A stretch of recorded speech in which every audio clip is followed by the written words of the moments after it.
সরকারি কর্মকর্তা-কর্মচারীদের বহুল প্রতীক্ষিত নবম জাতীয় পে স্কেলের গ্যাজেট এখনো প্রকাশ করা না হলেও এর চূড়ান্ত প্রস্তুতির কাজ চলমান রয়েছে।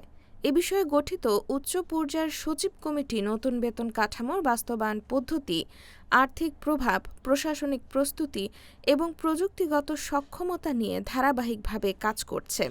তবে এখনও চূড়ান্ত সিদ্ধান্ত না হওয়ায় গ্যাজেট প্রকাশের সময় নিয়ে অনিশ্চয়তা রয়েছে। সূত্রগুলো বলছে, শুরুতে পে স্কেল ৩ ধাপে বাস্তবায়নের পরিকল্পনা ছিল, পরে ২ ধাপের একটি বিকল্প প্রস্তাবও আলোচনায় আসে। কিন্তু বিভিন্ন হিসাব নিকাশ ও বার্ষিক ইনক্রিমেন্টের প্রভাব বিবেচনায় কোনো মডেলই এখনো চূড়ান্ত হয়নি।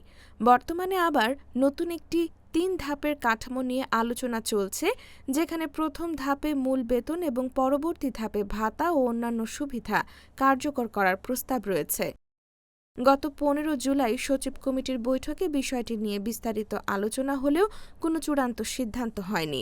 কমিটির সুপারিশের ভিত্তিতেই সরকার পরবর্তী সিদ্ধান্ত নেবে।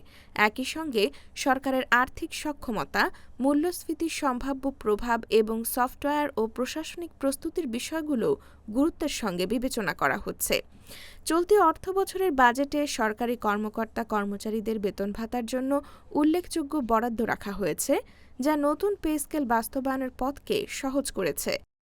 তবে গ্যাজেট প্রকাশে বিলম্ব হওয়ায় চাকরিজীবীদের মধ্যে অপেক্ষা ও অনিশ্চয়তা বাড়ছে। সরকার জানিয়েছে, গ্যাজেট প্রকাশে দেরি হলেও নতুন পে স্কেল কার্যকর হলে তা ১ জুলাই ২০২৬ থেকেই কার্যকর হিসেবে গণ্য হবে। ফলে কর্মকর্তা-কর্মচারীরা বকেয়া সুবিধাও পাবেন। এখন সচিব কমিটির চূড়ান্ত সুপারিশের দিকেই তাকিয়ে আছে লাখো সরকারি চাকরিজীবী ও পেনশনভোগী।